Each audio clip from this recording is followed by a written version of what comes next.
Rahima and this is Talk Collective Intelligence. Original collective intelligence and the intelligence of small social groups can be achieved when certain characteristics are present in the group. Nobel, a leading architect of the concept, mentions at least 7 of those characteristics. We have briefly gone over several of them in our talks over the past few weeks. Effective small social groups such as sport teams and learning communities must abide by certain specific principles. They must organize their environments for optimal actions, interaction, and transaction between members. They must decide on the most appropriate social contract that will govern their actions, interaction, and transactions. They must also decide on how leadership should be construed and manifested within the social milieu in which they operate. In order to witness the emergence of original collective intelligence, Nobel argues that the architecture of the small social group must be polyformic.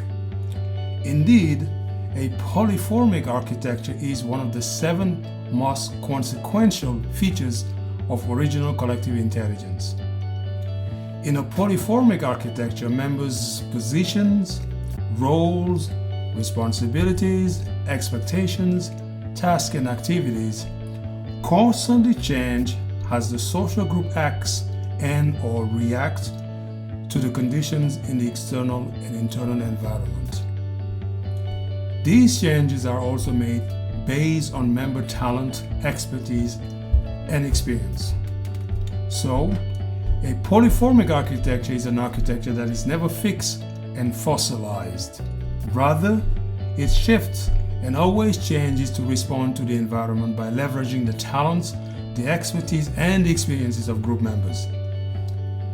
In a sports team, a polyformic architecture enables players to switch positions and roles in order to increase the effectiveness of the team on the field of play.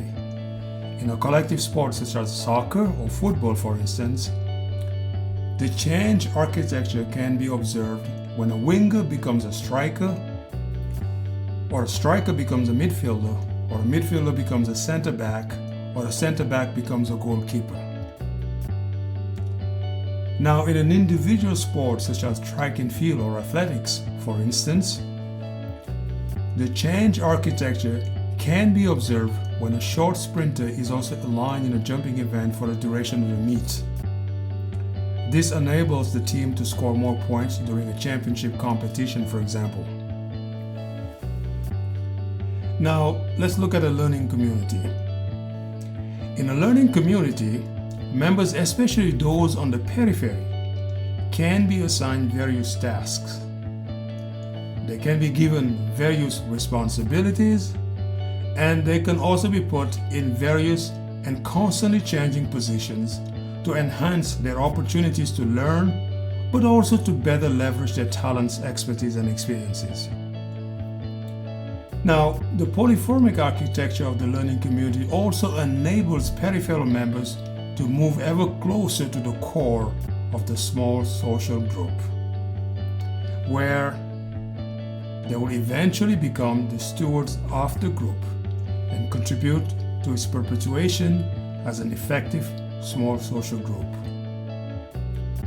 Now, what can we retain from today's talk? We said that a polyformic architecture, one of the 7 most consequential features of original collective intelligence, must be implemented to increase the effectiveness of the small social group. We also said that this kind of architecture enables the group to better leverage the talents, the expertise, and the experiences of members. We also said that in a polyformic architecture, positions, roles, and responsibilities, expectations, tasks, and activities constantly shift to increase the odds for success. So today my question is, when does a polyformic architecture adversely affect the effectiveness of a small social group? But for now, I would like to thank you for your time and your attention today.